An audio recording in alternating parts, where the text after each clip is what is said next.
ओडिशार विभिन्न जिले में खाद्य ना मिलूची विष लोक मान खाद्य बदल में विषाक्त पदार्थ दि जाऊँगी जदि आपण मैंने भी सही खाद्य खाऊं धीरे धीरे आपण मैंने आपण शरीर को नष्ट कर विधानसभा गोटे तथ्य अनुसार 2025-26 प्राय 1,60,000 टी फूड स्टोर एवं फास्ट फूड स्टोर रे चढ़ाव करा जायतिला सेति मध्यरु केवल 47 टी मामला रुजु करा जायछि और देखबा को गले सर्वाधिक केन्दुझर जिल्ला रे मिलिछि भेजाल खाद्यर मामला और केवल केन्दुझर जिल्ला नै हम ओडिसा रा नयागढ़ कटक खोर्धा भली बड़ बड़ जिल्ला मानकर मध्य एई तथ्य देखबा को मिलिछि और जो सब चढ़ाव गुड़िक करा जायतिला सेति मध्यरु 5,19,000 टंका जरिमाना रूप में आदाय करा जायतिला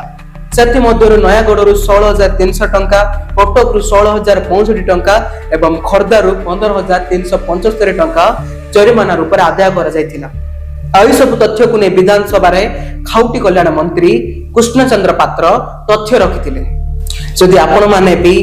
कोनोसी बाहर खाद्य खाउचंती ताले थरे टिके जांच करंतु से खाद्य रे कोन सब भेजाल पदार्थ मिसछि लोक माने खाद्य नारे बहुत किछि बने आपण मान को दउचंती जा फल आपण माने आपनक शरीर को आपनक भविष्य को नष्ट करछंती